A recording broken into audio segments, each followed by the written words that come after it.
Selamat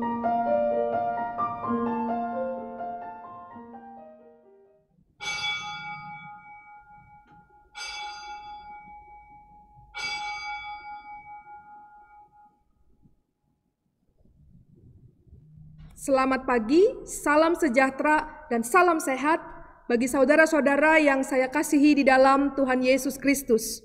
Saudara yang beribadah di rumah bersama dengan keluarga, kiranya dapat menyiapkan hati dan pikiran kita agar terarah kepada Tuhan kita Yesus Kristus yang bersedia menjumpai kita dalam ibadah pada hari ini. Sejenak mari kita meneduhkan jiwa kita dan merasakan kehadirannya.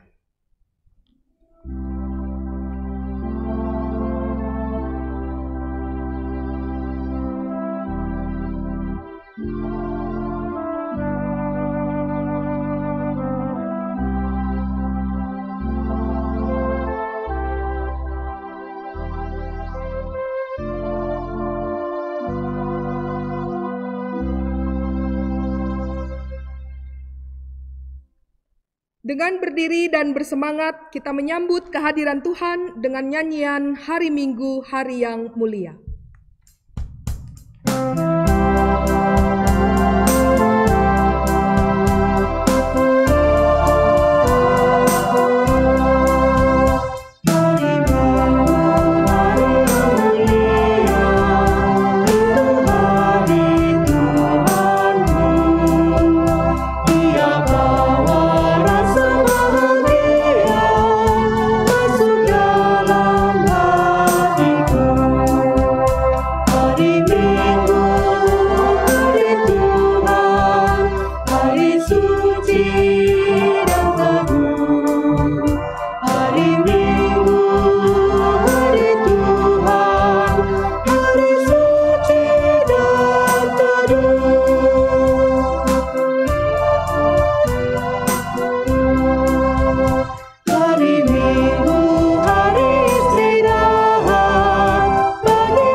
Pertolongan kita adalah dalam nama Tuhan yang menjadikan langit dan bumi.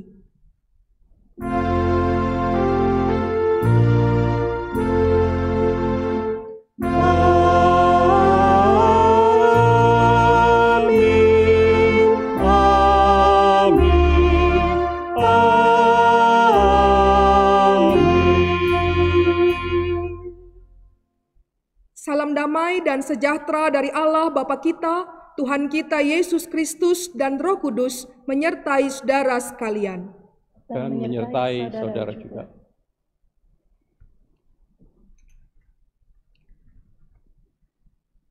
Mampukah manusia menyelami pemikiran Allah?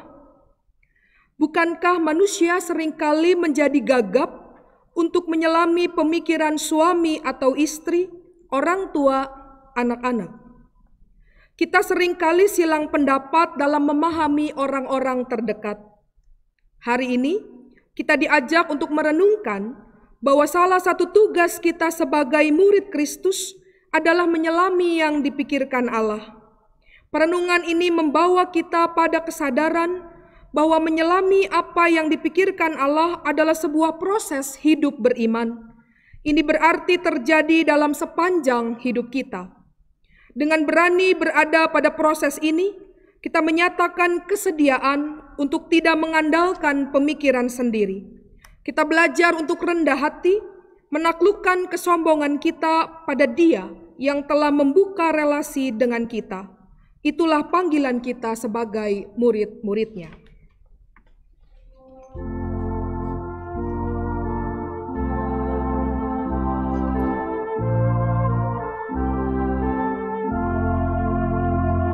Setiakan dirimu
Saat ini kita datang ke hadapan Tuhan untuk mengakui setiap dosa pelanggaran yang kita perbuat.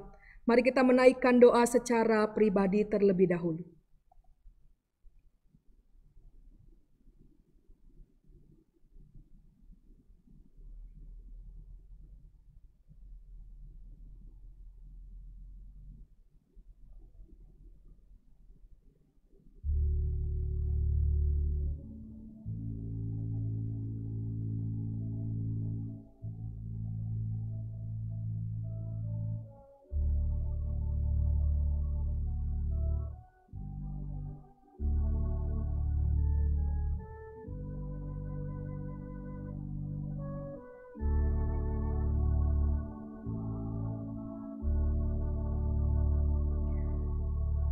Bapa kami di dalam surga, kami mau terus setia kepadamu, melakukan apa yang Tuhan kehendaki untuk kami lakukan dalam hidup yang Engkau anugerahkan kepada setiap kami. Kami juga mau terus mengiringimu, mengikuti Yesus dalam segala situasi yang kami hadapi dalam hidup ini. Namun kami menyadari ya Tuhan, seringkali kami gagal melakukannya. Kami tidak setia kepadamu, terutama ketika pergumulan, bahkan juga situasi sulit mendera kehidupan kami. Tak jarang kami mengeluh, bahkan kami mempertanyakan kehadiran Tuhan dalam setiap pergumulan yang kami hadapi setiap harinya. Terlebih ketika kami saat ini Tuhan harus menghadapi situasi yang berat karena pandemi yang terjadi. Di dalam kerendahan hati kami memohon, ampuni dan kasihanilah kami orang berdosa ini. Teguhkanlah kami ya Tuhan untuk terus meyakini bahwa Engkau senantiasa hadir bersama kami melalui hari-hari yang masih Tuhan percayakan kepada setiap kami. Inilah doa kami, di dalam nama Tuhan kami Yesus Kristus, kami memohon. Amin.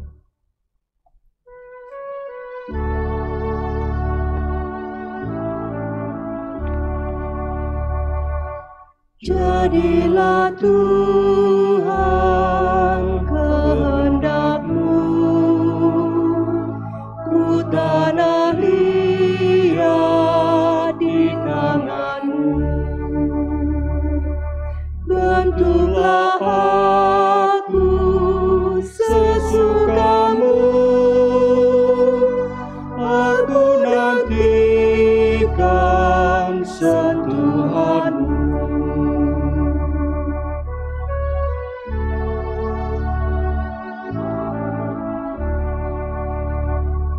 Jadilah Tuhan kehendak-Mu,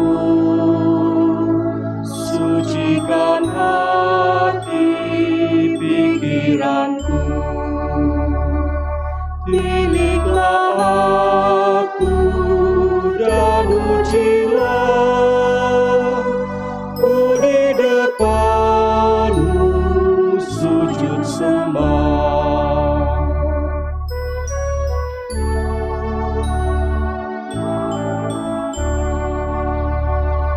Jadilah Tuhan kehendak-Mu, segala kuasa di tangan-Mu.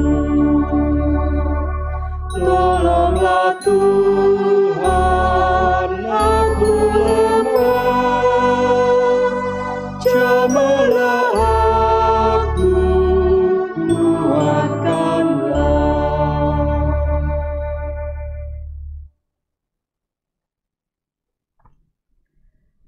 Anugerah Allah senantiasa diberikan kepada setiap orang yang mau datang kepadanya dan bersedia hidup dalam kehendak-Nya.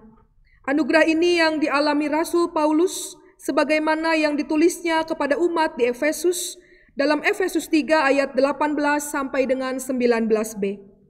Aku berdoa supaya kamu bersama-sama dengan segala orang kudus dapat memahami betapa lebarnya dan panjangnya dan tingginya dan dalamnya kasih Kristus, dan dapat mengenal kasih itu sekalipun ia melampaui segala pengetahuan. Demikianlah berita anugerah dari Tuhan.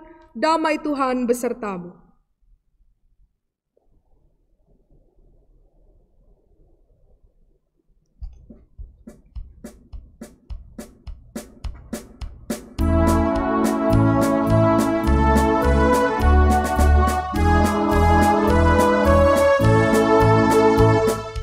Yesus memanggil, mari segera ikutlah jalan selamat bakal.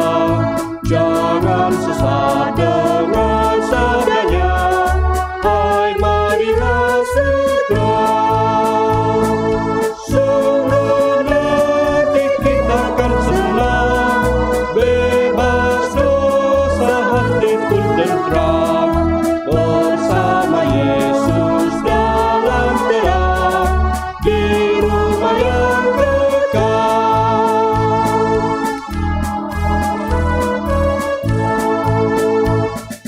Jangan kau lupa Dia serta perintah kasih-Nya patuhilah.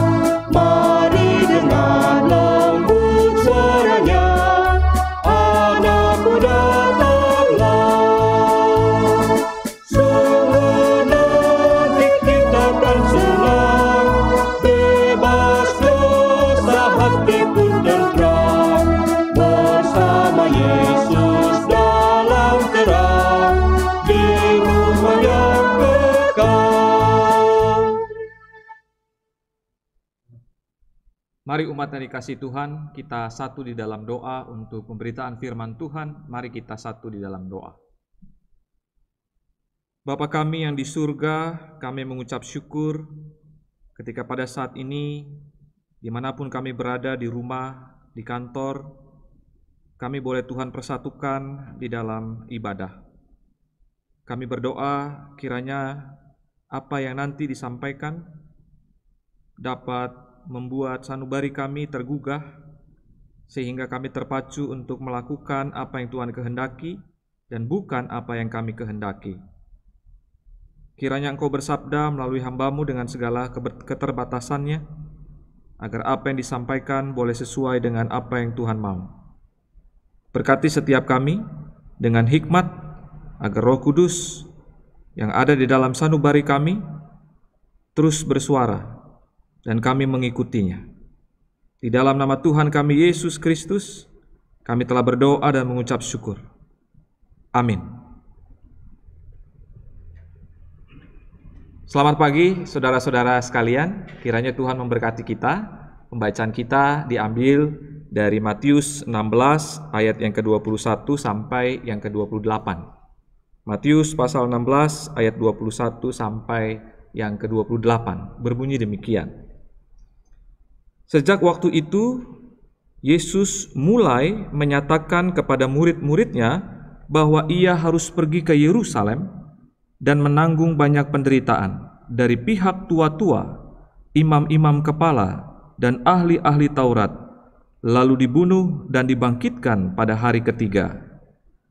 Tetapi Petrus menarik Yesus ke samping dan menegur Dia, katanya, "Tuhan, kiranya Allah menjauhkan hal itu sekali-kali takkan menimpa Engkau."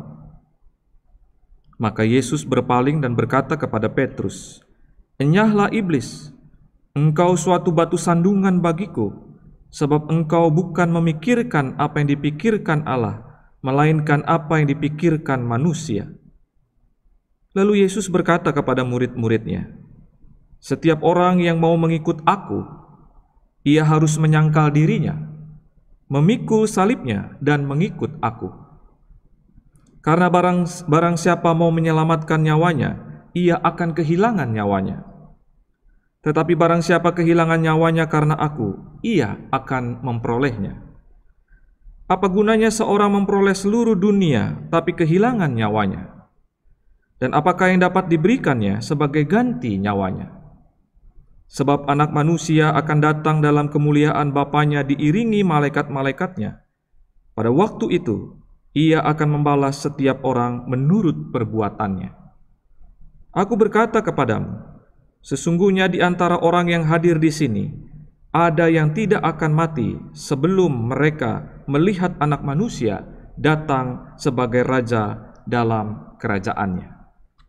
Demikianlah Injil Yesus Kristus. Berbagailah mereka yang mendengarkan firman Allah dan yang memeliharanya. Haleluya. Haleluya, haleluya, haleluya.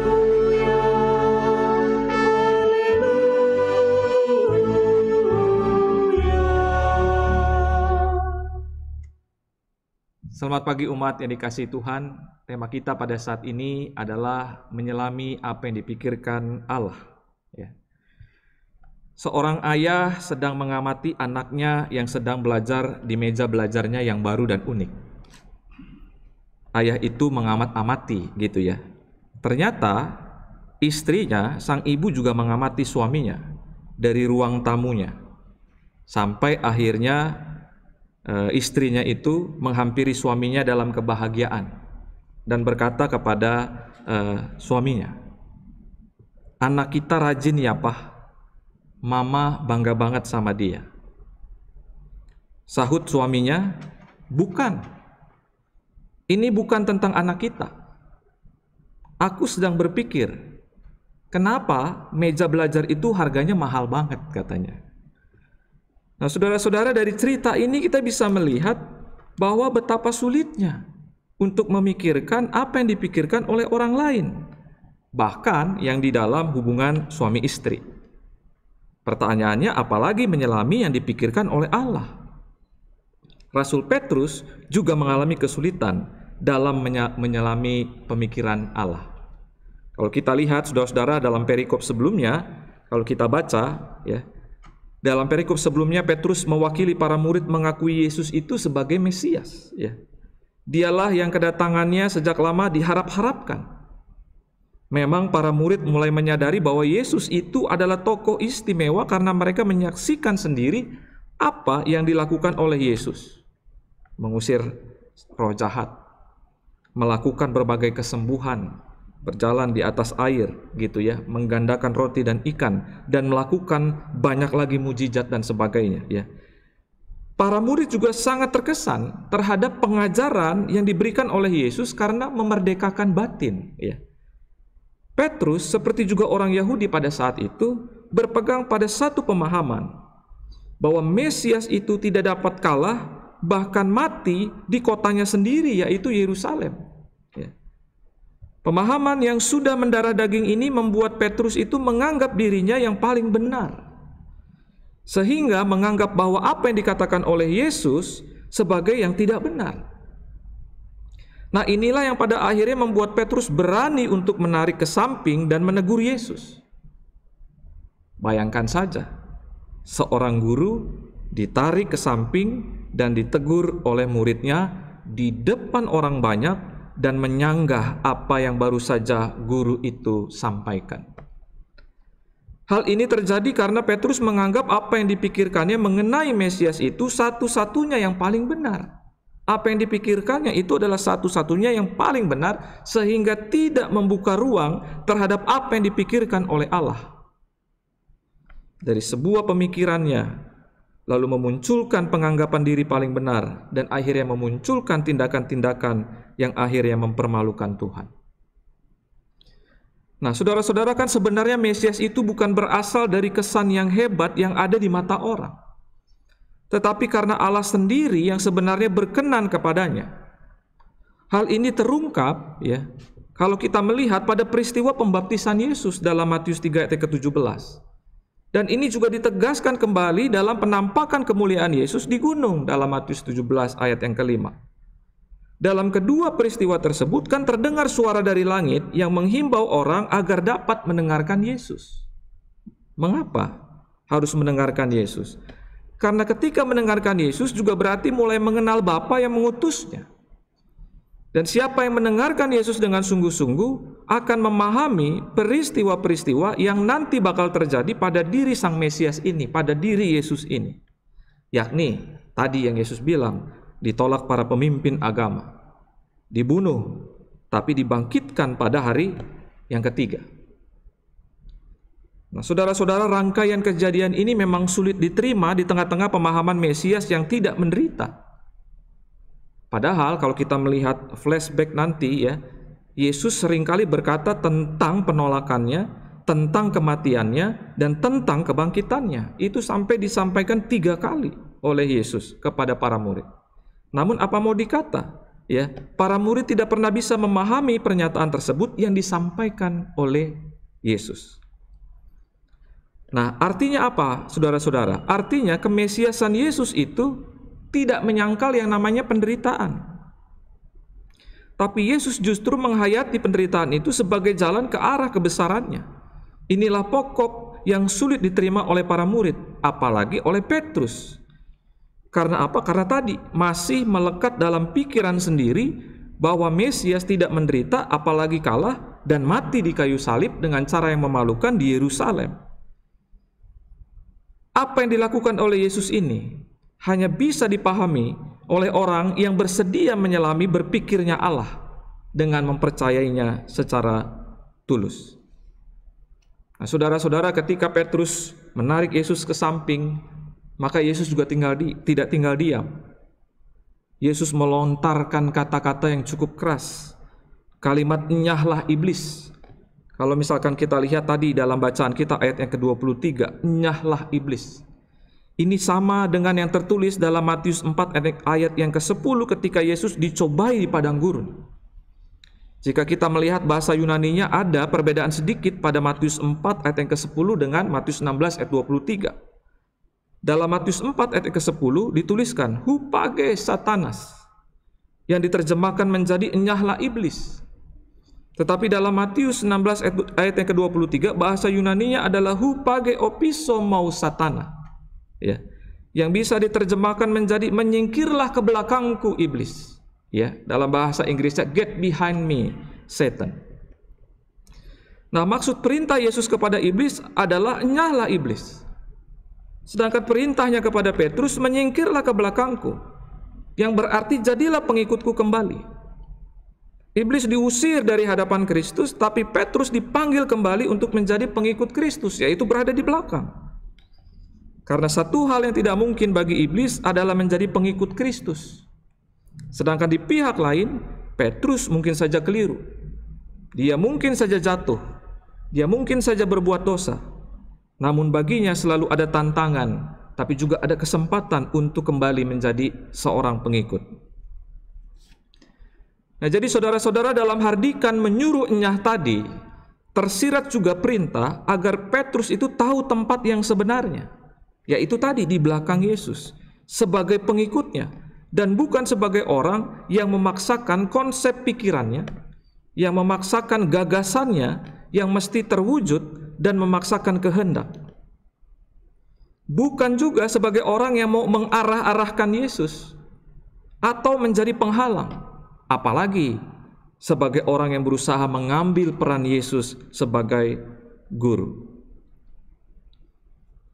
Bagi Petrus saat itu adalah no cross but achieve crown. Tanpa penderitaan, tanpa pengorbanan. Hal ini adalah misi tanpa komitmen, melangkah tanpa ongkos, melangkah tanpa keringat. Mengapa Petrus seperti ini? Kita masih ingat peristiwa di mana Yesus transfigurasi di atas bukit. Di sana Petrus ingin agar mendirikan 3 tenda bagi Yesus, bagi Musa, dan bagi Elia. Mengapa begitu? Artinya jangan lagi Yesus termasuk Petrus berjeri lelah, apalagi tertolak pergi ke satu kota ke kota lain memberitakan kerajaan Allah. Tapi biarkan saja orang-orang yang datang ke atas bukit menyembah Yesus. Jadi nggak usah capek-capek kita pergi ke sana dan ke sini. Di sini Petrus tidak ingin repot, tidak ingin ikut di dalam penderitaan, tetapi hanya mengikuti pola pikirannya sendiri, yaitu mencari kenyamanan. Hal ini tentu tidak sesuai dengan apa yang dipikirkan oleh Allah. Sebab Allah yang inisiatif untuk turun mendatangi manusia dan bukan sebaliknya. Oleh karena itu Petrus ditegur oleh suara dari surga yang mengatakan, "Inilah anakku yang kukasihi, dengarkanlah dia." Artinya Petrus harus tahu bagaimana menaruh dirinya di hadapan Yesus, yaitu menjadi pengikut Yesus dan bukan pemimpinnya Yesus. Bapak Ibu sekalian, saudara-saudara, apa yang dilakukan oleh Petrus dalam bacaan kita kali ini pun serupa. Petrus tidak memberi ruang bagi Allah dalam pemikirannya dan tidak berupaya untuk menyelami pemikiran Allah. Padahal kalau kita mau melihat menyelami pemikiran Allah berarti mau mengubah kecenderungan ya dari mengikuti pemikiran pribadi, pemikiran sendiri ya menjadi mengutamakan pemikiran Allah. Di sini Petrus yang walaupun baru saja tadi di perikop sebelumnya dipuji oleh Yesus dan menjadi orang yang dekat atau merasa dekat dengan Yesus, ternyata belum bisa menjadi jaminan bahwa dirinya dapat menyelami apa yang dipikirkan oleh Allah. Pertanyaannya, jadi bagaimana caranya agar kita dapat menyelami apa yang dipikirkan oleh Allah? Yesus berkata, barang siapa yang mau mengikut Dia, pertama harus menyangkal diri, memikul salib dan mengikutinya. Itu tandanya. Ketika kita ingin menyelami apa yang dipikirkan oleh Allah, yang pertama kita lakukan adalah menyangkal diri. Kata menyangkal dalam bahasa Yunaninya adalah aparneomai, yang artinya meniadakan diri sendiri ataupun keinginan daging. Selain itu, menyangkal diri di sini juga berarti menanggalkan peranggapan sendiri mengenai Yesus. Kita diminta untuk tidak lagi memegang pendapat dan keyakinan yang tidak cocok mengenai Yesus. Kita berani berkata tidak kepada diri sendiri, tetapi berani berkata iya kepada Allah. Menyangkal diri artinya sekali dan untuk terakhir kali dan untuk selamanya melengsarkan diri sendiri, tapi mau menempatkan Allah sebagai yang utama.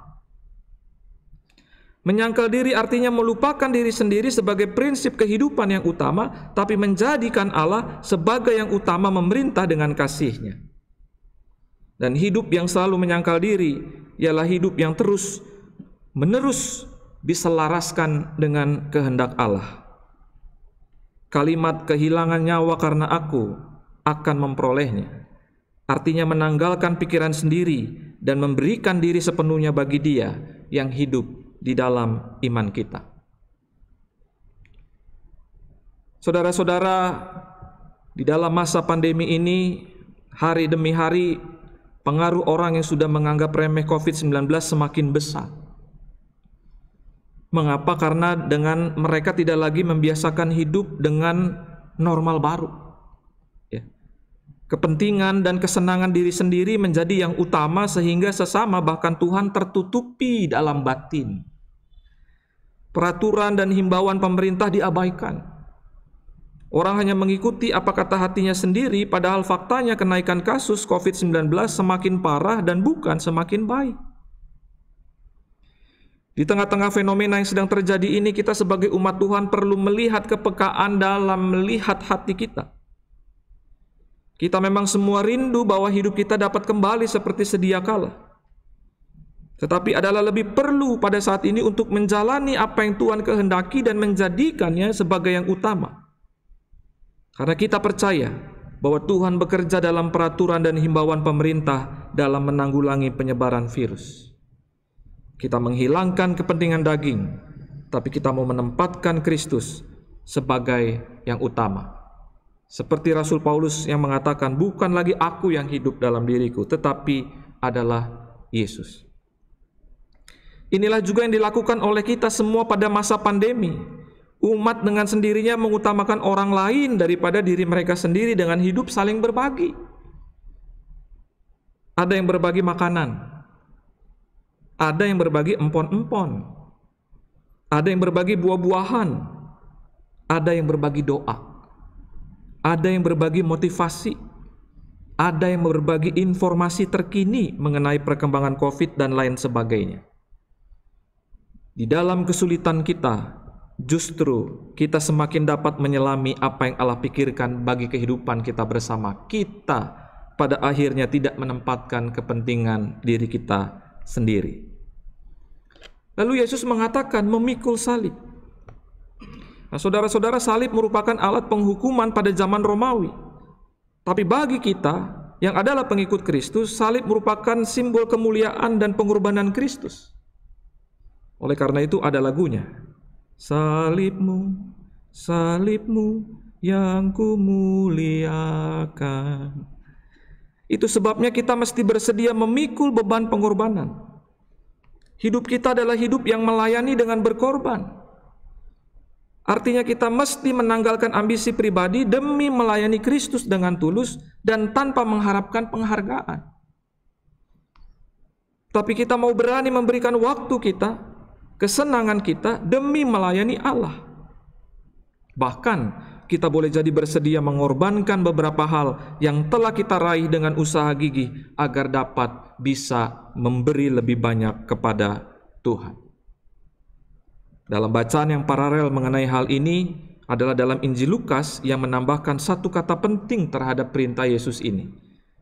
Di dalam Injil Lukas dikatakan ia harus memikul salibnya setiap hari. Ada kata setiap hari. Artinya hidup yang dijalani dalam kesadaran penuh dari waktu ke waktu akan tuntutan Allah dan kebutuhan orang lain. Hidup kita adalah hidup yang selalu lebih mempedulikan orang lain ketimbang diri kita sendiri. Bapak Ibu sekalian, kita hidup di dalam pandemi, kita harus memulai semuanya dari awal. Ada banyak orang yang kehilangan pekerjaan akibat pandemi ini. Namun ternyata mereka bisa bangkit dan memulai kembali dari awal. Mereka bekerja dengan jujur walaupun pendapatan mungkin tidak sebesar seperti sebelumnya. Tapi toh mereka tetap melakukannya. Ini bukan karena mereka hanya ingin menyambung hidup, tapi ini dilakukan karena panggilan dan karena cinta kasih mereka kepada keluarga yang ada bersama-sama dengan mereka. Apapun pekerjaannya, mau berat sekalipun, itu tetap dilakukannya. Karena mereka percaya bahwa Tuhan menyertainya.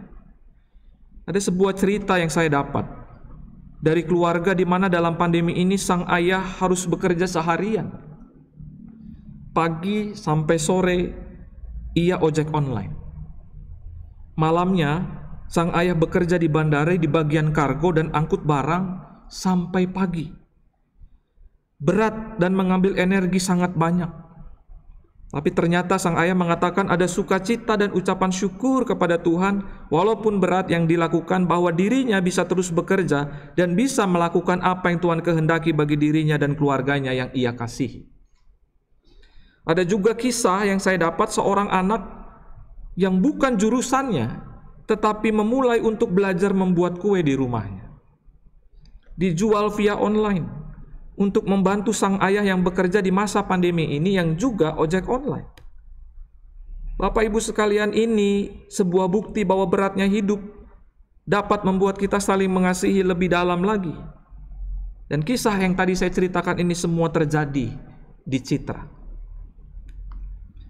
Sama juga ketika kita harus kehilangan orang yang terkasih, di mana kita yang dulu terbiasa untuk melakukan segala sesuatu bersama, sekarang kita melakukannya seorang diri. Jika setiap pagi kita melihat orang yang kita kasihi sekarang tidak lagi. Kita yang dulu mungkin biasa lari pagi bersama, minum kopi bersama di pagi dan sore hari, pergi refreshing bersama dan lain sebagainya, sekarang tidak lagi.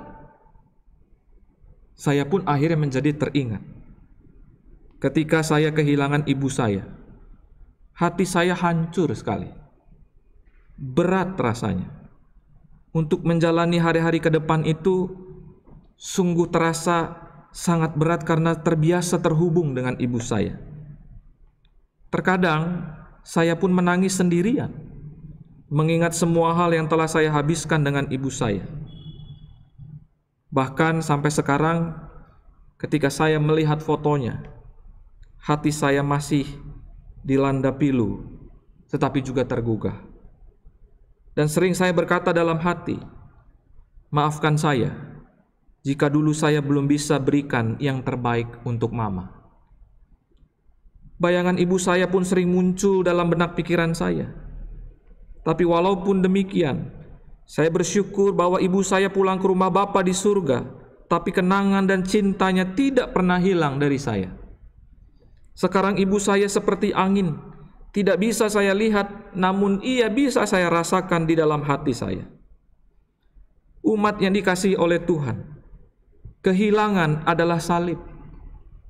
Tapi apakah kita bersedia untuk memikulnya bersama dengan Tuhan?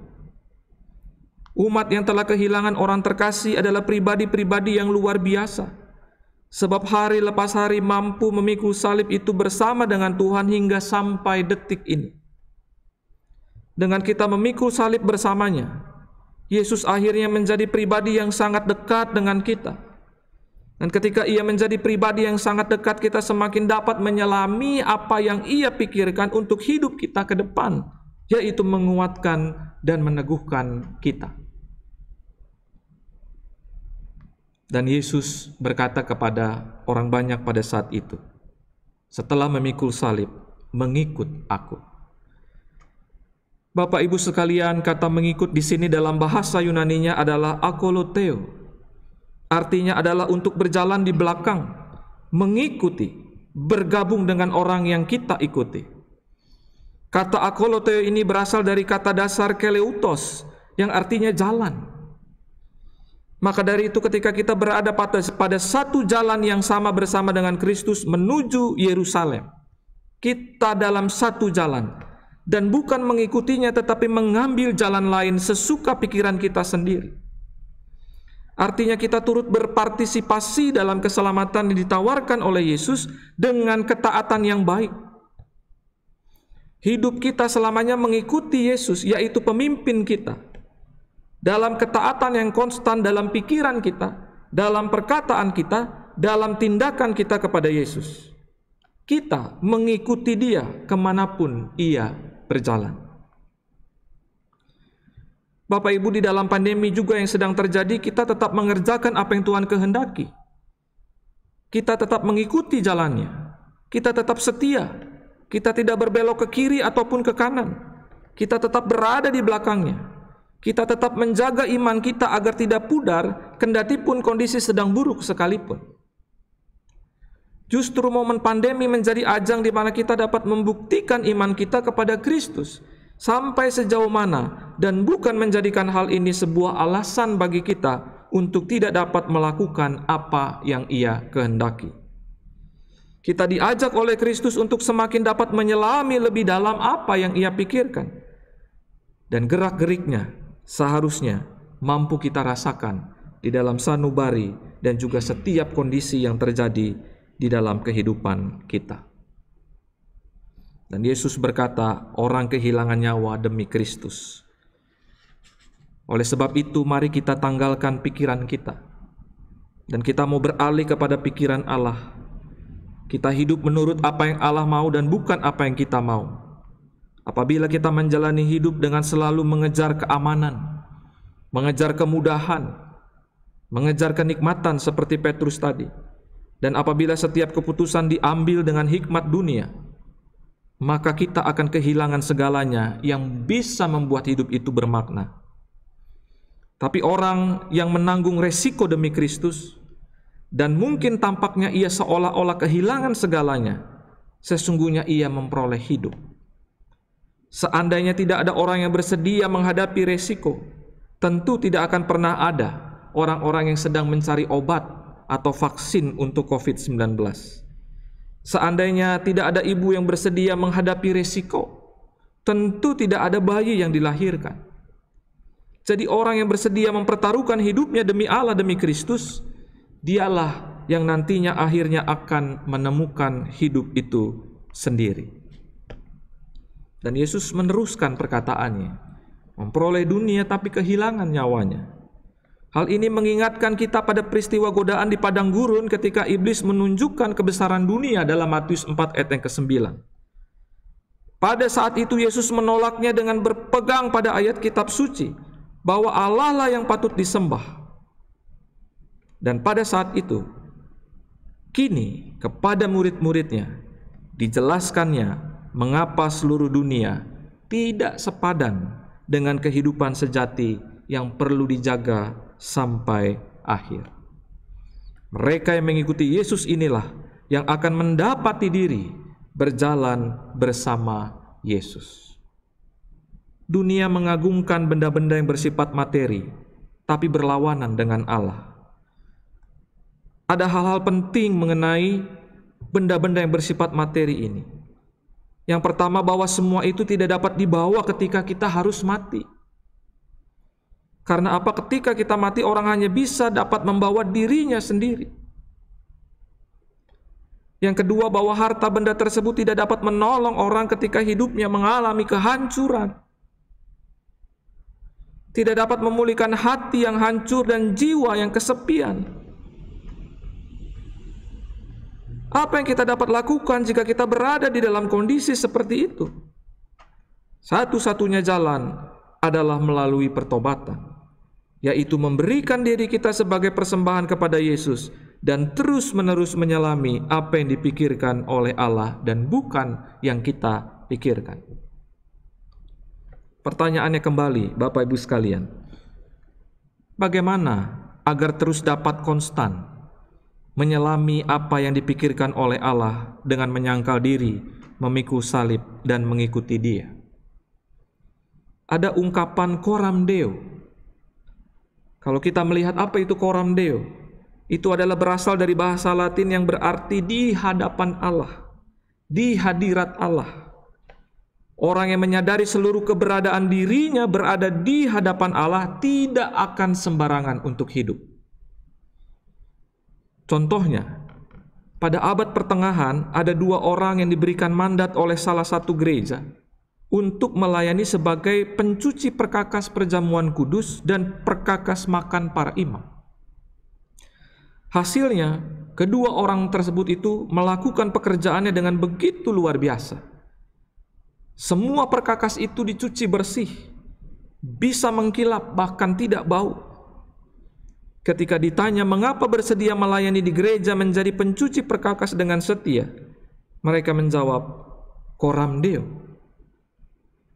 Bahwa apapun yang mereka lakukan, mereka melakukannya di hadapan Allah dan di hadirat Allah. Maka sudah sepantasnya mereka melakukannya untuk Allah dengan setia dan memberikan yang terbaik kepada Allah, apapun pekerjaan dan apapun pelayanan yang dipercayakan kepada mereka. Dan ketika Yesus berkata kepada kita, ketika kita mau menyelami pikiran Allah dengan menyangkal diri, memikul salib dan mengikutinya, maka kita harus melakukannya dengan semaksimal mungkin, dengan sebaik mungkin, karena kita melakukannya sedang berdiri di hadirat Allah dan di hadapan Allah. Yang kedua, saudara-saudara, ada ungkapan pause and pondering. Ya. Saya kutip dari tulisan Ignite. Artinya berhenti dan berpikir secara mendalam mengenai kehendak Allah. Pause itu seperti tanda rest pada partitur musik. Para pemain alat musik tiup secara khusus akan merasakan sekali soal tanda rest ini. Jika tidak ada tanda rest dan dimainkan dengan tempo yang begitu cepat, maka pemusik akan kewalahan. Tanda rest membuat pemain musik dapat mengambil nafas sejenak agar perjalanan permainan musik dapat terjalin dengan baik. Contoh lain adalah mengenai tanda koma di dalam tulisan. Jika tidak ada tanda koma, maka kalimat bisa sulit untuk dimengerti. Bahkan penulis Mazmur menulis kata Selah. Atau ketika kita bepergian kemanapun, pasti ada yang namanya rest area. Kalau kita baca dalam Markus 1 ayat yang ke-35, di sana dikatakan bahwa Yesus pada pagi-pagi benar, waktu hari masih gelap, Ia bangun dan pergi keluar. Ia pergi ke tempat yang sunyi dan berdoa di sana. Jadi pause di sini bukan sekedar break atau berhenti dari padatnya rutinitas dan melakukan aktivitas lain. Tapi pause harus diikuti dengan pondering, yaitu lebih kepada berhenti untuk menyelami dan berpikir secara mendalam tentang apa yang Allah pikirkan, tentang apa yang Allah lukiskan dalam hidup kita, dan meminta kepada Allah untuk menyatakan kepada kita kemana dan bagaimana kita melangkah. Kita bisa melakukannya dalam doa, mengkhususkan waktu untuk bertemu dengan Tuhan. Kita bisa melakukannya lewat perenungan firman yang dibagikan. Kita mengkhususkan waktu untuk bersama-sama dengan Dia. Kita mau juga mengingat perjalanan kehidupan kita, merefleksikannya dari dulu sampai hingga pada saat ini, di mana Allah terus berkarya dalam hidup kita. Saudara-saudara, dalam kondisi yang sekarang terjadi, kita tidak dapat mengelak dari apa yang namanya penderitaan. Namun mau bagaimanapun juga, kita sebagai pengikut Kristus bersedia menerima keadaan yang sekarang ini terjadi dan bukan justru mengelaknya dan terus-menerus mengeluh. Yesus berkata, karena barang siapa mau menyelamatkan nyawanya, ia akan kehilangan nyawanya. Tetapi barang siapa kehilangan nyawanya karena aku, ia akan memperolehnya. Artinya kita diajak untuk bersedia menerima kondisi apapun yang terjadi dalam hidup ini. Sebab kita yakin bahwa perjuangan kita dalam hidup ini bersama dengan Kristus tidak akan pernah menjadi sia-sia. Ini adalah jalan yang Kristus tempuh, dan bukan jalan yang hanya terus berusaha memperoleh seluruh dunia ini. Sebab materi atau apapun itu bentuknya yang menjadi sumber utama hidup kita akan menjadi sia-sia jika kita harus berpulang ke rumah Bapa di surga.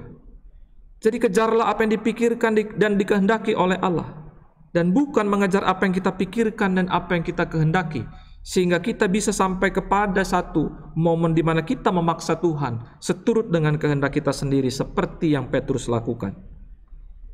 Di dalam kondisi ini, pandemi ini, kita juga boleh menyadari dan turut merasakan bagaimana Tuhan Yesus tetap berkenan menuntun kita. Kita bahkan semakin boleh menghayati penderitaannya. Kita juga terus ditopang untuk terus berpartisipasi sekecil apapun dalam hidup dan derita dalam pandemi yang menerpa kita. Oleh karena itu, mari kita terus setia menyelami apa yang Ia pikirkan dan tetap bersyukur karena kita boleh menyatu dengan Kristus dan ambil bagian dalam pengorbanan dan sengsaranya dalam pandemi ini. Dengan menyelami yang dipikirkan oleh Allah, kita menjadi lebih dekat dengan Allah. Kita belajar untuk meniadakan kepentingan diri kita sendiri, dan kita bersedia menerima apa yang datang dalam hidup kita dengan ketulusan. Terlebih lagi, kita juga dapat lebih peka untuk dapat merasakan apa yang orang lain sedang rasakan. Oleh sebab itu, saudara-saudara, jangan takut pergi ke Yerusalem. Jangan takut menghadapi hidup. Ada Tuhan bersama dengan kita. Bukankah Ia sendiri mengatakan bahwa Dia akan pergi ke Yerusalem? Jikalau Yesus pergi ke Yerusalem, maka kita sebagai pengikutnya mengikuti Dia kemanapun Ia mau. Jangan takut menghadapi hidup. Ada Tuhan bersama dengan kita. Sebab ada kalimat, dibangkitkan pada hari yang ketiga. Artinya apa? Ada harapan di tengah-tengah kesesakan. Di tengah pandemi yang sedang kita alami, terdengar suara Tuhan melalui pujian umat, yang umat serukan bersama-sama, bahwa Tuhan adalah kota benteng dan kekuatan kita. Selamat menyelami apa yang Allah pikirkan. Kiranya Tuhan selalu menyertai kita, dan mari kita belajar untuk menempatkan Allah, menyelami pikirannya, dan menghilangkan apa yang menjadi kehendak kita sendiri. Tuhan Yesus memberkati kita sekalian. Amin.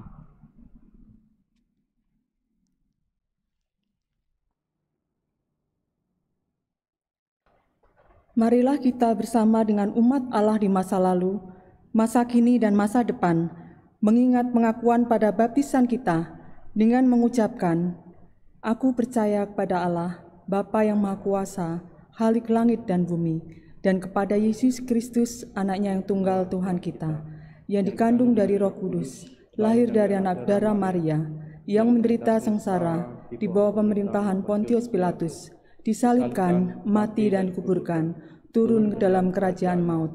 Pada hari yang ketiga, bangkit pula dari antara orang mati, naik ke surga, duduk di sebelah kanan Allah, Bapa yang Maha Kuasa. Dan dari sana Ia akan datang untuk menghakimi orang yang hidup dan yang mati. Aku percaya pada Roh Kudus, gereja yang kudus dan am, persekutuan orang kudus, pengampunan dosa, kebangkitan orang mati, dan hidup yang kekal. Amin.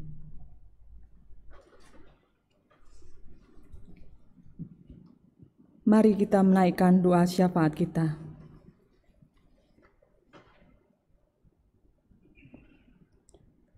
Bapa kami yang ada di surga, Bapa yang maha besar dan penuh kasih, kami mengucap syukur atas penyertaan-Mu Tuhan. Kami sudah memuji dan mendengarkan firman-Mu yang agung yang disampaikan oleh Pendeta Naya.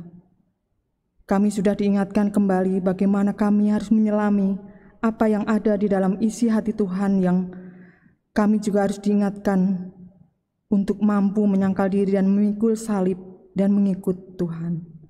Kiranya Roh Kudus senantiasa membimbing kami. Tuhan, saat ini kami berdoa untuk umat-Mu yang sedang mengalami kelemahan tubuh, yang saat ini sedang sakit, untuk Ibu Syane, Ibu Tia Hesa, Ibu Suyani, Ibu Lesing Syahli Polii, Ibu Sri Haryatun, Ibu Yeni Sungkono, Bapak Sukisman, Bapak Levilana, dan Bapak Cipto. Tuhan, jamahlah dan sertai mereka, sehingga tetap semangat dan tetap tekun berdoa, sehingga semakin dikuatkan dalam keseharian. Kiranya Tuhan menjamah setiap jaringan tubuh yang sakit, serta memberkati setiap obat yang dimakan, memberikan kesabaran menghadapi proses penyembuhan. Kami serahkan di dalam tangan pengasihan-Mu ya Tuhan. Tuhan juga berkati segenap keluarga yang merawat dan mendampingi. Tuhan, kami juga berdoa untuk pemerintahan di negeri tercinta ini. Kiranya Tuhan memberkati, Tuhan pimpin dan berilah hati yang kuat dan bijaksana untuk Presiden kami, Bapak Joko Widodo dan segenap jajarannya. Berkati Tuhan agar dimampukan memberikan semua keputusan yang terbaik bagi rakyat Indonesia, terutama di masa pandemi COVID ini, mampu menjaga kehidupan perekonomian bangsa kami. Kiranya semua boleh berjalan dalam pimpinan dan kendali Tuhan. Berkati semua komponen bangsa mau melakukan protokol yang baik dan benar, sehingga pada waktunya nanti, sesuai dengan waktu yang Tuhan yang baik, kami boleh bersama melewati masa sulit ini dengan baik. Tuhan, kami berkati kami semua satu persatu, baik yang bersekolah online, kuliah online, kerja online maupun di kantor Tuhan, mereka yang harus bekerja di jalan maupun bekerja di rumah. Tuhan juga berkati semua tugas pelayanan kami yang kami lakukan secara online. Tuhan, kami juga berdoa bagi para gembala kami di gereja ini, untuk Pendeta Elizabeth Hasikin, Pendeta Gloria Tesalonika, dan Pendeta Naya, bersama dengan keluarga mereka masing-masing. Kiranya Tuhan berikan berkat kesehatan dan kesejahteraan di dalam kehidupan rumah tangga dan pelayanan yang dilakukan. Terima kasih Tuhan Yesus untuk senantiasa memberkati segenap aktivis dan majelis jemaat di tempat ini, sehingga apapun yang menjadi tugas dan tanggung jawab kami, baik dalam pekerjaan ataupun dalam tugas dan pelayanan kami yang kami lakukan secara online, kiranya boleh terlaksana dengan baik karena berkat dan pimpinan Tuhan. Inilah rangkaian doa syafaat kami ya Tuhan, yang jauh dari sempurna, kiranya Tuhanlah yang akan menyempurnakannya. Hanya di dalam satu nama Tuhan kami, Yesus Kristus, kami berdoa. Amin.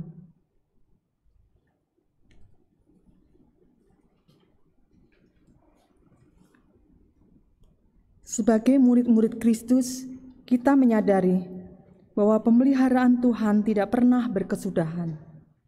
Hidup yang kita jalani sampai hari ini menjadi bukti dari pemeliharaannya. Menyadari hal ini, maka dengan ketulusan hati kita membawa rasa syukur kita dalam persembahan di ibadah ini.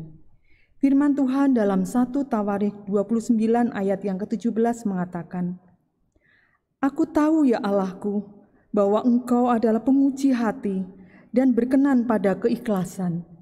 Maka aku pun mempersembahkan semuanya itu dengan sukarela dan tulus ikhlas. Dan sekarang umat-Mu yang hadir di sini telah kulihat memberikan persembahan sukarela kepadamu dengan sukacita.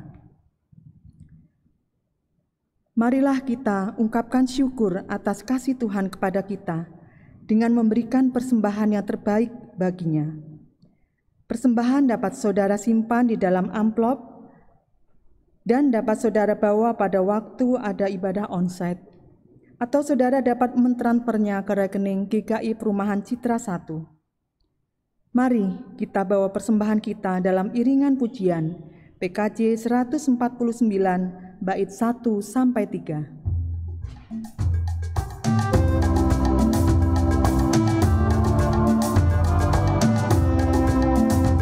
Ucap syukur pada Tuhan karena kita diselamatkan oleh-Nya. Senandungkan lagu baru, senandungkan lagu baru baginya.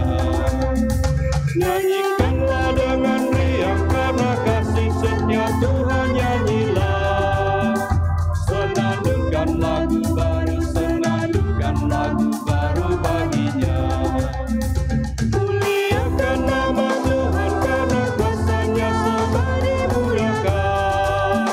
Senandungkan lagu baru, senandungkan lagu baru baginya.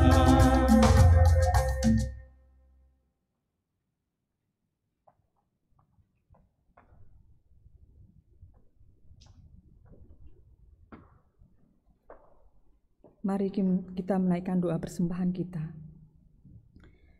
Puji syukur terima kasih atas berkat dan kehidupan yang sudah Tuhan limpahkan dalam kehidupan kami. Ajarlah kami terus untuk tahu berterima kasih dan mengucap syukur selalu kepada Tuhan, dengan mau mempersembahkan hidup kami kepada Tuhan dan pelayanan yang kami lakukan. Saat ini Tuhan, kami datang ke hadirat-Mu, ingin mempersembahkan persembahan syukur kami yang semuanya berasal dari Tuhan. Berkatilah persembahan kami ini ya Tuhan. Berilah hikmat syukur untuk tangan-tangan yang akan mengelolanya, sehingga senantiasa persembahan ini boleh dipakai untuk pelayanan di tempat ini, dan nama Tuhan semakin dimuliakan. Di dalam nama Tuhan Yesus, kami sudah bersyukur dan berdoa. Amin.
Umat yang dikasihi Tuhan, arahkanlah hatimu kepada Tuhan. Kami mengarahkan hati kami kepada Tuhan. Jadilah saksi Kristus. Syukur pada Allah, Terpujilah Tuhan.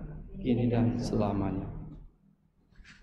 Saudara-saudara, masukilah ibadahmu yang sejati dalam keseharian, baik itu di rumah ataupun dalam kerja di kantor, berdagang di pasar atau di jalan, juga bersekolah di rumah, bekerja dari rumah. Hayatilah bahwa seluruh aktivitas yang kita jalani adalah sebuah proses untuk menyelami apa yang dipikirkan oleh Allah. Dengan demikian, hidup kita berkenan kepadanya. Jalanilah semuanya itu dengan berkat-Nya yang saudara terima. Kasih karunia Tuhan Yesus Kristus dan kasih Allah dalam persekutuan Roh Kudus menyertai kamu sekalian. Amin.